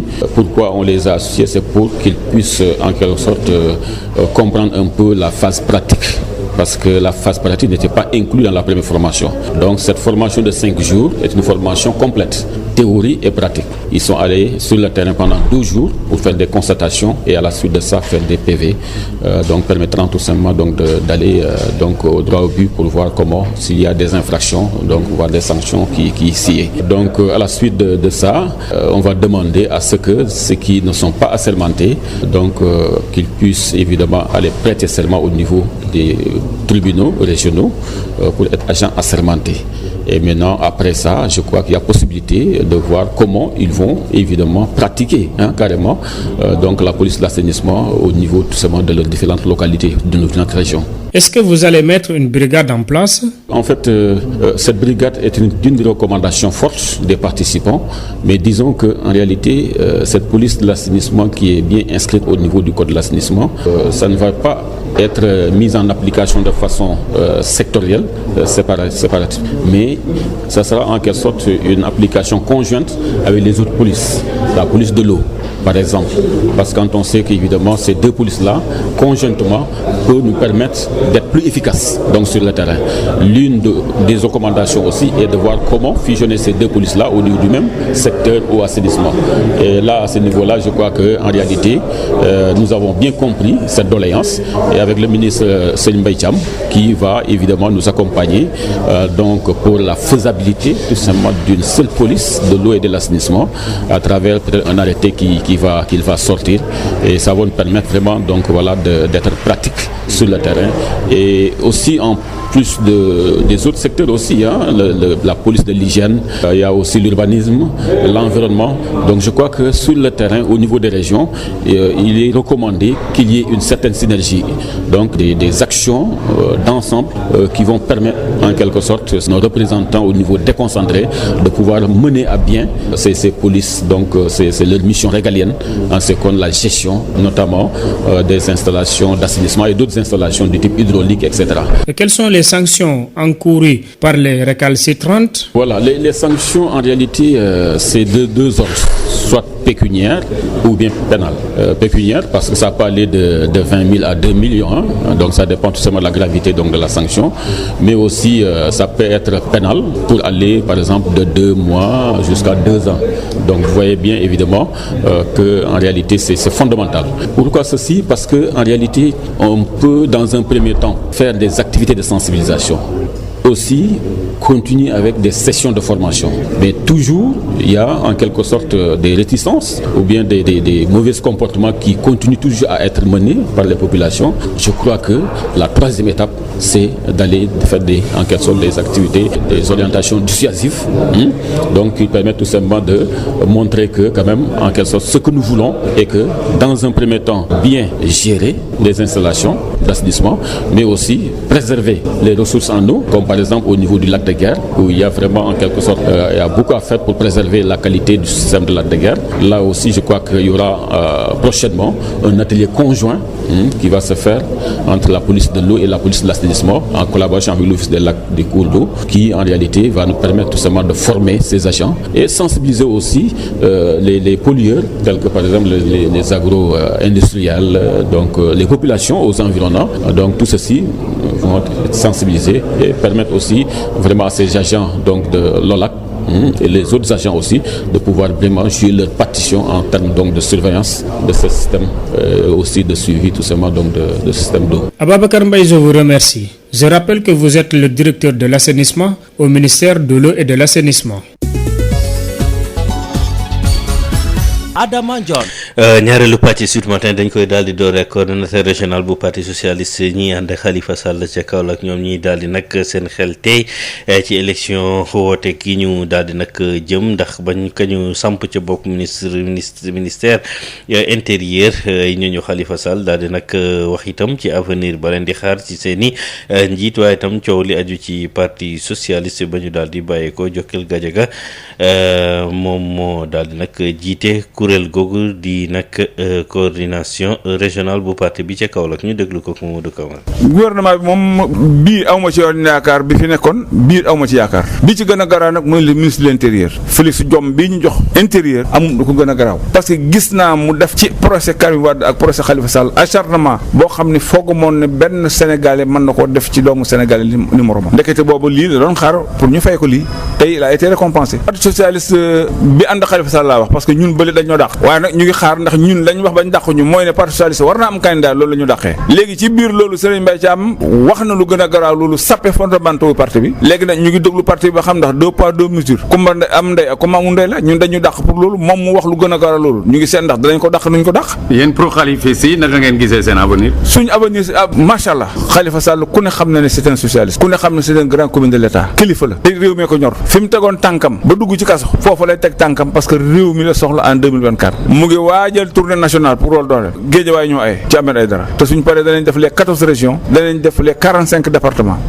ci la ñuy daal di desandi wàllu nag politique yi ak lu aju ci ndaw yi parti réew mi ñoom ñi taxaw ngir daal di jàppale seen njiit Idrissa Seck ci boppu CSE di conseil économique social environnemental ne ñu daal tey nañu gën a taxaw ngir mission boobu ñu daal di ko ciy taxaw ba sax ñu ngay àttu ñuy faral di daal di nag teg ay kaddu seen i njiit loolu waaye seen ndaje ba tàngoon na ndax ñoom étudiants yu réew mi ñëwoon nañu waaye bokkuñu gis-gis ak secrétariat national bu ndaw yu parti bi Marie Rosalie Ndiaye. ndaw yi bokk ci parti bu réew mi gën nañu dëggal seen ànd ak seen njiit Idrissa Seck gannaaw bañ ko fale ci bopp conseil économique social et environnemental ci seen gis-gis seen njiit dafa fas yéene liggéeyal askanu Sénégal ñu bëgg cee ànd ak moom Mori Gaye mooy secrétaire national de la jeunesse de réew mi. président Idrissa Seck lépp lu mu def am na soutien total et intégral de la jeunesse de son parti muy réew mi ba pare dañ koy jàppale ci décision boobu parce que mooy décision bi mat a jël Idrissa Seck opposant la woon dafa nekkoon ci réew mi am gis-gis. am programme am vision ànd ko ak ay nit bu demee ba jàpp ne loolu mu gis dafa war a taxaw participer de manière directe et personnelle comme ni mu ko waxee ci li yëkkati réew mi yaakaar naa ne décision gën a rëy boobu. ci lu soxal dàkk bi ñu dàkk Idrissa Seck ci front de résistance nationale ndaw yi bokk ci réew mi nee ñu duñ ko noppee seen gis-gis moo di ne boobee front amatul sax gëdd fii ci réew mi. génn nañ ab communiqué ne dañoo dàq. président Idrissa Seck ma leen di wax ne leen kuréel googu amul sañ-sañu dàq kenn parce que c'est pas une entité électorale c'était une coalition politique de circonstances pour mener des combats faj ay jafe-jafe ba ñu paree ci élection yi normalement front de résistance nationale amatul woon sa raison d'être donc man damay jaaxle bu ñu waree génne communiqué di attaquer ay nit simplement pour se faire sentir wala di wane ne ñoo ngi fi donc front de résistance boobu amuñu de leçon à recevoir ci ñoom. ñoom ndaw réew mi nag bëgg def seen moomeel xeex bi nga xam ne ñu ngi koy xeex émigration clandestine fii ci Sénégal ñu fas yéene amal ab campagne de sensibilisation bu mag a mag ngir woo ndaw yi cib dal. fan yii li xew ci géej gi metti na trop fan yii di ñëw dinañ def tournée nationale de sensibilisation pour wax ndawu Sénégal na mën nañoo liggéey ci dëkk bi tekki ci dëkk bi ba pare bëgg dëkk bi. ndaw yi ànd ak Idrissa Seck nag ñu ngi dankaaf ñëpp ñi nga xam ne ñu ngi ŋaññi seen njiit gannaaw bañ ko tegee ci bopp conseil économique social et environnemental te nee ñu pare nañu ngir defante bu ko waree bi leen ndaje laata moo sotti ab jàppante bu taratar amoon na ci diggante ndaw yi nga xam ne ñoo ko sabab bokk ci secrétariat national des jeunes bu réew mi ak étudiants yi fare ci parti bi ndax ñooñee dañoo bëggoon nañoo bokk ci boobee ndaje te kenn mayu leen lu ni mel. ci la ñuy daal di nag tabbi ak ñetti million ak juróomi téeméeri junni ci élèves yi nga xam ne ñoo daal di nag loru ci feebaru mbas mi mbas moomu ñu daal di gis ne nag ci xayma yi ñu daal di def wàllu éducation wàllu nag santé ba ci wàllu nag koom-koom gi nekk na ay banqaas yoo xam ne crise daal dina cee rek am li ni mel daal di dakkal lépp loo xam ne jëm na nag ci taxawu wàllu nag xale yi ci loolu tax ñu daal di def yenn ci ay digle ay recommandations yi nga xam ne nag UNICEF ak ONG Save the Children daal nañ koy rek amal ngir nag daal di yemale jafe-jafe yooyu le yokku budget bi aju ci secteur sociaux yooyu rawatina fukk ak juróom yoo jël ci téeméer bokk na ci li nga xam ne sabab nañ ko waaye itam ñett yoo jël ci téeméer ci anam yi ñuy daal di aare xale yi ci seen nag dund mi ci penc mi ndaje bi ñu daal di koy sumb ni ki démb dañ ci daal di nag teewlu ki nga xam ne nag mooy Moussa Diop mi yore wàllu communication UNICEF di dellu siwaat ci ndorteelu at mi ci wàllu njàng mi ñuy def ak xale yi naka lañ leen war rek taxawoo matuwaay yi ñu ca daal di nag jël ñu déglu ko ak Aïssatou Gueye Ba. li nga xam ni mooy message bi UNICEF ak Save the Children mën a lancé mooy askan wi nga xam ni seen doole dafa néew il faut que ñu xool ci wàllu li ñuy wax protection sociale ak li ñuy wax registre unique national nan lañ ko gën a mën a yaatale ba askan woowu ñu mën leen a gën a dooleel ba ñu mën a assurer seen njàngu xale def naa loolu mooy réponse bi nga xam ni mën nañ koo joxe parce que éducation dafa nekk droit boo xam ni xale yëpp am nañ ci dañ koo yelloo. waaye UNICEF aussi di dalal xel yi ne moom dafa nar a rek gunge école yi nga xamante ne il faut tijjee ngir ñu mën a rek respecter li protocole sanitaire ndax mën nga si dellu si. waaw loolu dañ ciy sant yàlla parce que juin bi ñu defee reprise bi ak classe d'examen yi am na ay dispositifs yoo xam ni gouvernement bi jëloon ko ñun ñu jàppale ko ci ñun équipé wu nañ lu mat 1500 écoles ci li ñuy wax dispositif de lavage de mains ay thermoflash ay matériel donc rentrée juin bi nekkoon na genre test ñu gis ci ay résultats yu positifs école bi bu mu ubbee bi aussi gouvernement bi dafa renforcer li ñuy wax le protocole sanitaire ñu ànd ci ak ñoom aussi di mobiliser wu pour di continuer di équiper écoles yi di continuer aussi surtout di mettre à disposition matériel yu mel ni masques yi parce que xam nañ ne il faut que njàng mi continuer mais il faut que aussi ñu respecter le protocole sanitaire mobilisation lañ def nekk ci ginnaaw gouvernement bi pour mën ko jàppale ci loolu xale yi mën a delluwaat ci école yi ak jàmm ak salaam ñu continuer aussi di ñaan waajur yi di leen ñaax que ñu envoyé seen waa kër seen i doom ci ñu dem jàngi parce que am nañu yaakaar ne matuwaay yu gouvernement bi jël école di mën a tijji ci jàmm ak salaam xale yi delluwaat continuer waat seen jàng moo gën ñu xale yi bañ a dem jàngi. ñu daal di dem Ndar foofee ak cellule régionale bi nga xam ne mooy ëmb fédération association jigéen yi ñoom dañoo daal di yeesal seen i nag banxaas membre ya nag nee na tey la ñu gën a taxaw ngir lépp loo xam ne dafay suqali jigéen yi seen ak seen yelleef ñu daal di ciy taxaw waaye itam fexe ba wàllu góor ñi nga xam ne nag mën nañu lëkkaloog ñoom ñu dugal ci ay ndaw ci seen biir association boobule Saint-Louis Yves Tendeng. ci daal ak it ci lu leer lañu daal di amal yeesalum bureau bu cellule régionale bu fédération bi ëmb association yi ngànk jigéenu mim réew. tey nag ñu doon def suñu renouvellement instance yi maanaam kuréel gi yàlla mi dara tawul nag mbir mi daal teg nañ ko ci yoon ba tabaarkalla macha allah samay naataango gënuma leen waaye ñoo ma jël tegaat ma ci bopp kuréel gi ndax délégation Podor a ngi fi délégation Dagana a ngi fi délégation Rosso Sénégal a ngi fi délégation Gandiol a ngi fi fekk ci waa Ndar kon loolu dama koy sant yàlla ndax koo gënul gënu la. kii di Thérèse Cissé mi nga xamee ni moom lañu daal di tànnaat ngir mu jiitewaat bile bureau ci ñaareelu mandat bi nga xamee ni diiroom ñaari at la mu daal di fësal seeni mébét. loolu nag ñu ànd ci ak benn projet bu ñuy wax VLF CECI Sénégal CECI Canada jox ko CECI Sénégal te CECI boobu nag tabaarkalla ñoom li seen mébét mooy jëmale jigéen kanam jigéen jóge fi mu toll weesu ko dem fa góor ñay dogale te bu fa demee it xam boppam gëm boppam xam mooy kan ba bañ a dellu gannaaw bañ a yoxi bañ a ragal ba nga xam ni fu góor yëkkatee loxo mu yëkkati loxo. muy ay jéego yi mu jàpp ne daal day ñëw rek gën a dooleel activité yi nga xam ne ni ñoom yàgg nañ ci yëngu fii ci douane gi. daañu jàppale jigéen ñi pour ñu am métier ci transformation fruits et légumes bi ñu am métier ci transformation céréales yi ñu am métier ci ñaw yi ñu am métier ci lépp loo xam ne rek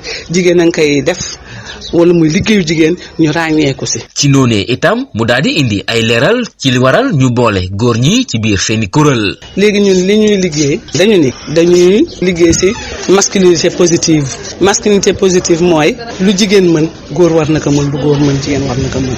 ki doon jokkoo ak yéen fii ci Saint-Louis Yves Tendeng Sud FM.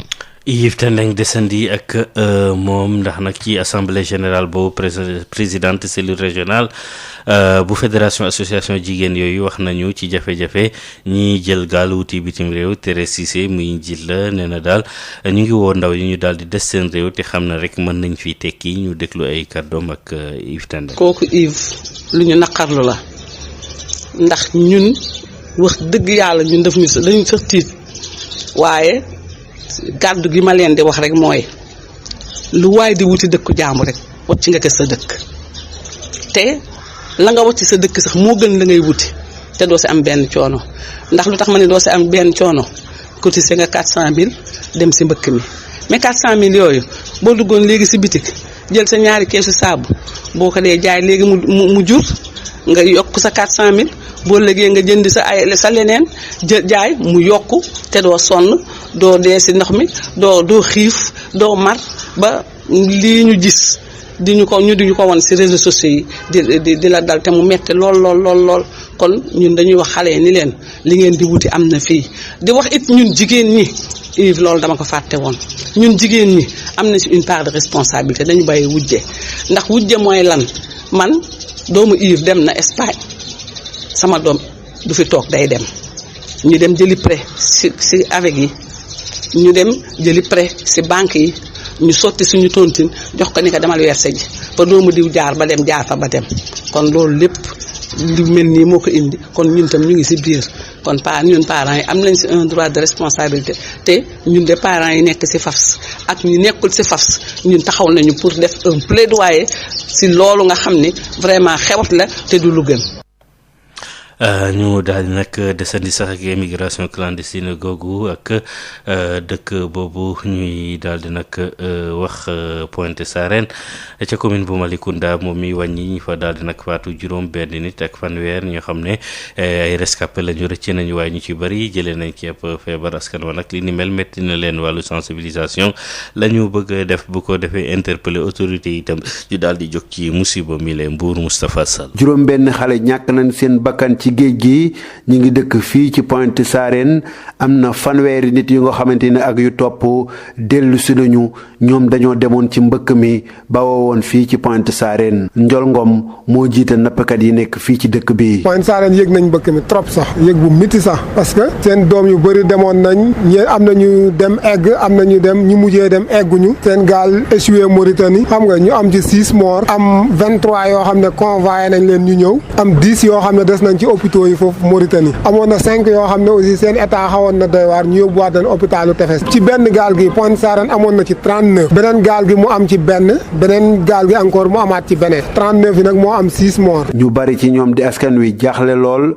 di ñaan nag ñu boole wala ñu jàpp ñi nga xamante ne ñoom ñooy yóbbu gën a yooyu lee. en tout cas ku gis kuy dem na ko dénoncer parce que moo gën lii ñu nekk fan yi gis kuy dem nga wax ne gaal gee dem mu ngi yóbbu ay nit ñu ñëw jàpp ko moo gën ñuy wëlbatiku di dëjëndool 5 personnes 6 ci benn jour ba pare di faj ñenn ñi mais gaal yu ndaw la ñuy jël yëpp ci nit ñi fekk gaal gu mag gi moo tax police su ñëwee di sóor gaal gu mag ci tefes gi xam nga du ko gis fekk na am na gaal gu tuuti goo xam moo yëpp ñii kii yëpp ñii ñu yóbbu. ay ndaje sax ñoom ñu ngi koy waaj a amal rek ngir ñaax askan wi waajur yi gone yi nga xamante ni dañoo nar a dem ci mbëkk mi ngir ñu daal di koy bàyyi toog fii liggéey. bërki dem bi ñu ootee bi ñuy julee jumaa waxtaan ñaanal leen dañ fa jël kaddu wax leen ne bu kenn demati parce que temps bi neexul ñu ngi def ay sensibilisation association des jeunes bi aussi dimanche dina woote waat kaamil ci jumaa ju mag yi ñaanal leen mais def benn sensibilisation commune Malicounda ci boppam ba loolu dinañ ko amal incha allah pour conscientiser jeunes ñu ngi ciy wax ci groupe bu dëkk ba muy CRSD bi ñu ngi ciy wax ci association des pêcheurs groupe bu nekk aussi yaa ngi ciy wax ci say classe d'âge ñi ngay àndal pour ñu toog. dëkk bii di Nianing nekk ba tey ci commune Malicounda ñoom it ñàkk nañ seen ñeenti gone ci mbëkk mi lee Moustapha Sall Mbour pour la rajo Sud FM. Moustapha association Mbour Justice ñoom itam ñu nga ca waar wa ñaawlu nañu tekkaaralu autorité yi ci mbirum mbëkk moomule ndaw yi daal di manifester démb ba jaamarloog ñi di woy takk der yi am ñañ ca daal di teg loxo teewul ñu daal di xam ne xeex boobu dañ ciy woy bu ñu sukkandikoo ci seen porte parole di Bakary Diémé ñu déglu ko ak Moustapha Sall.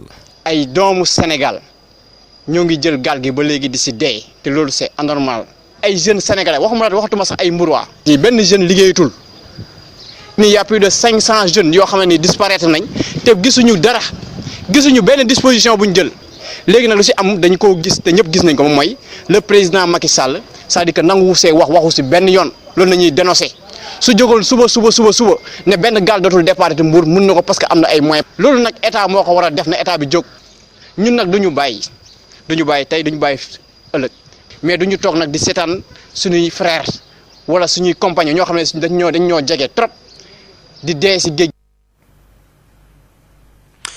ci la ñuy daal di nag dikk ci jébbalante léegi ministère bi ñu dénk wàllu affaires étrangères ak doomu Sénégal ya fare bitim réew amal nañ ko diggante Amadou Ba ak kii di Aïssata Tall Sall moom Amadou Ba sargal njiitu réew mi ci nag ndomb tànk yooyu mu ko daal di nag jox xam le ne noppi na ngir daal di nag gunge naataangoom bu ko defee politique bu mu daal di teg ci jëflante beeg bitim réew mu mën cee daal di am ndam Amadou Ba ñu déglu ay kàddoom ak Amadou Moustapha Dieng. liggéey naa fanweeri at musuma am décision congé xaw ma fu ñu koy utee DGID xaw ma fu ñu koy utee ministère des finances affaires étrangères dafa wuñu. c'est pour cela may sant président Macky Sall ci confiance bi ma joxaat ma ko di ko ci sant bu baax a baax a baax a baax bu ñuy wax fam loo xam ne moom nga war a jiital toujours la tax ñuy wax yàlla ci loxo président Macky Sall la ko ñaanal loolu lu may fàtte loolu pression moo mën a tax ma varié ci loolu parce que pour moi warul am loyauté de circonstance warul am loyauté à géométrie variable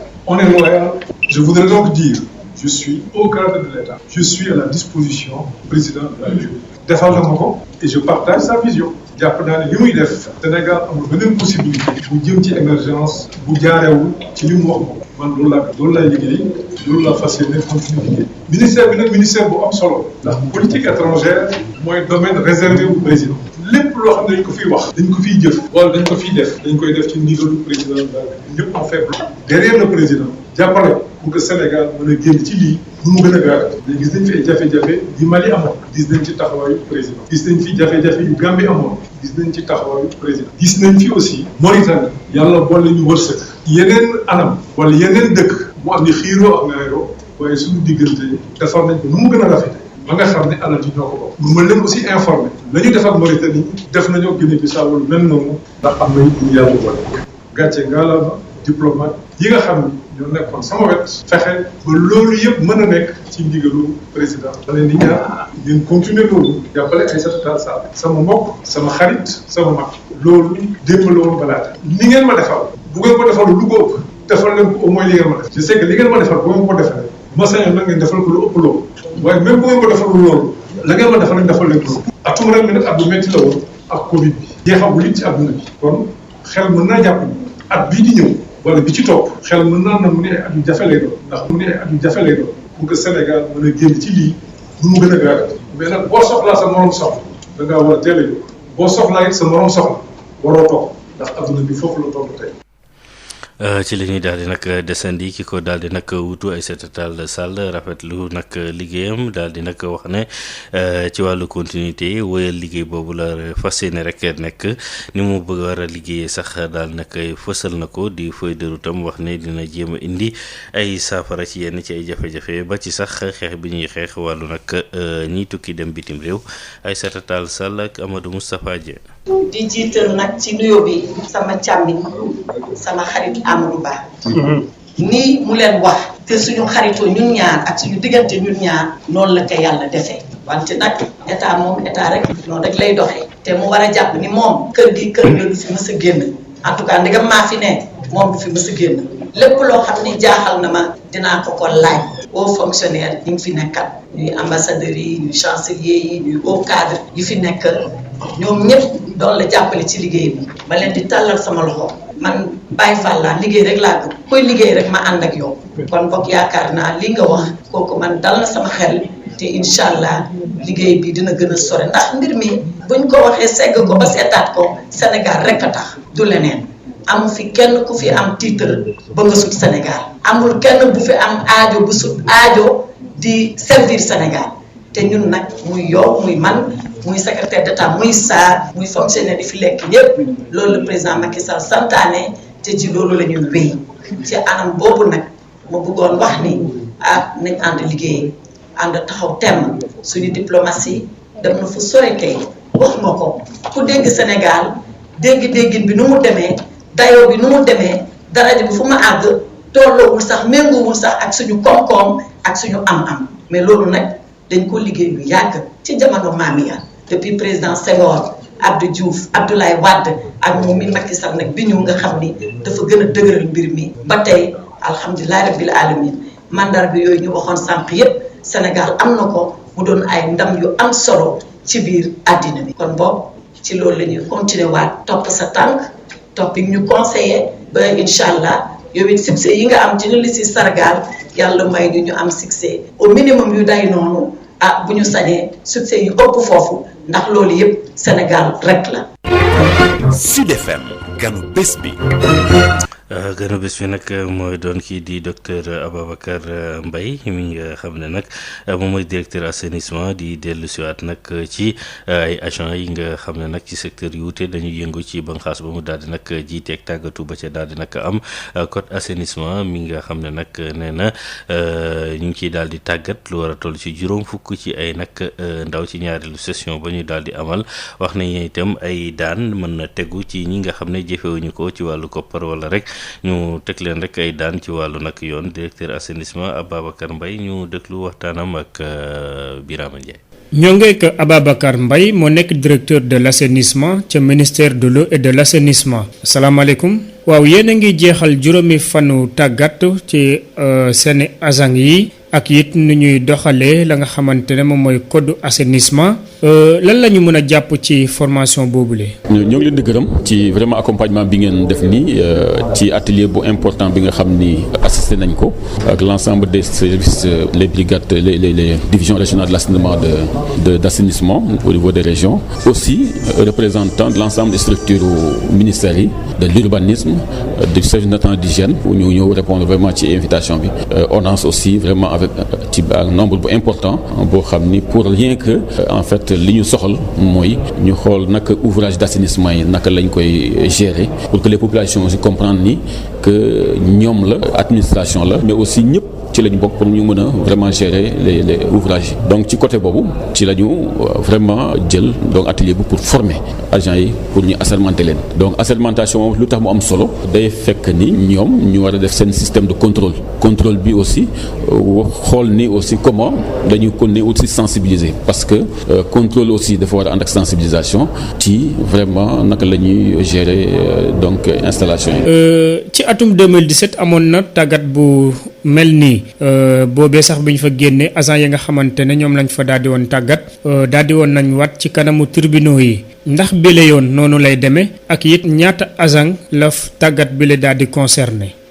voilà ci atelier bi ñu ngi toll ci juróom fukki agent ñoo xam ni jóge ci secteur yu bëri mën naa wax ni eau assainissement mais santé avec service national d'hygiène urbanisme donc environnement donc ñu ngi fa woon vraiment pour ñu aussi ñoom ñu participer ci formation bi parce que nekk loo xam ni du ni benn secteur rek mën na ko jël en charge mais secteur yëpp dañu war lëkkaloo pour que quand même li ñu bëgg mu mën a am.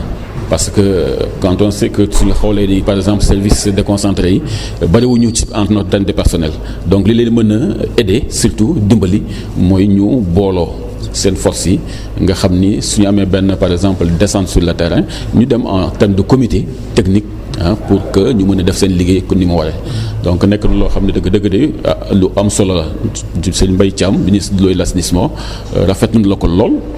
Donc maintenant li ci kanam mooy lan ñu jéem a xool ñi nga xam ni prêté ci woon serment assermenté wuñu leen ñu jéem leen assermenté donc suñu jógee foofu nag ñu xool naka la ñuy mën a continuer ci par exemple les ressources en eau ku mel ne lac de Guiers nekk na donc ressource boo xam ni mooy alimenter région de Dakar donc pour au moins ñu jëm ko préserver parce que li wëral foofu yëpp parce que pollution bi bëri na fa donc avec OLAC l'office des lacs et cours d'eau war nañu organiser benn atelier boo xam ni vraiment conjoint pour ñaari police yi eau et assainissement pour quand même ñu aider leen ñu mën a vraiment en quelque sorte def seen liggéey li war ci système lac de Guiers bi.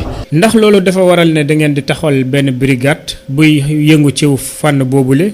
brigade bi en fait ci recommandation forte yi moom la participants yi en quelque sorte c'est une recommandation forte ci participants yi moom la ñu def mais kooku ça dépend ci enquête ci autorité bi parce que li ñu wax ni en fait li gën a am solo mooy ñu boole suñu doole yi donc police de l'eau police de l'assainissement suñu booloo nekk benn police ñu joxe même carte et loolu lépp ci évidemment ci peut-être ministre bi lay dépendre mu signer un arrêté dans ce cadre là ñu génne carte yi nga xam ne agent bu ñu assermenté am sa carte mën na def en fait sa liggéey mais surtout li muy wax sànq rek mooy il faut que ñu booloo pour seen liggéey bi mën a dox pour ñu mën a vraiment préserver li nga xam ni mooy installation yi mooy ressources en eau yi mooy aussi dem ci en fait ci àll bi par exemple voilà def àll bi comme Ganoy yooyu yëpp ci vraiment ci police loolu bokk ba nga xam ni sensibilisation bi formation bi ensuite ñu xool naka la ñuy aussi sanctionner parce que infraction aussi mënu ko ne toujours di sensibiliser de former mais parfois aussi il faut que ñu sanctionner pour que population xam ni kat li ñu def baaxul donc ñu mën a vraiment changer comportement yi. waaw yan daan moom moo mën a fekk ñi nga xamante ne sàmmonte wuñu ak code assainissement bi. li ñu mën xaar sanction yi soit da ngay fay xaalis te fay xaalis bi mën na jógee ci 20 000 francs ba ci 2 millions mën na am aussi prison sanction pénale donc mën na dem ci 2 mois ba ci 2 ans donc ça dépend ci en quelque sorte ci dayoo infraction bi mu def donc ci par rapport à ça la ñuy xool naka la ñuy mandarga day sanction bi ñu war a def donc nekk na loo xam ne dëgg-dëgg bëgguñu mu àgg foofu mais pour que quand même le changement de comportement mën a am parce que yooyu changement jikko yi pour mu mën a am il faut que ñu lëkkaloo ñett phase yooyu sensibilisation bi formation bi mais aussi appliquer li nga xam mooy réglementation bi ñu def ay sanctions. Ababacar Mbaye maa ngi lay gërëm di fàttali ne yow yaay directeur de l'assainissement foofee ca ministère de l'eau et de l'assainissement. jërëjëf merci. Adama Ndione.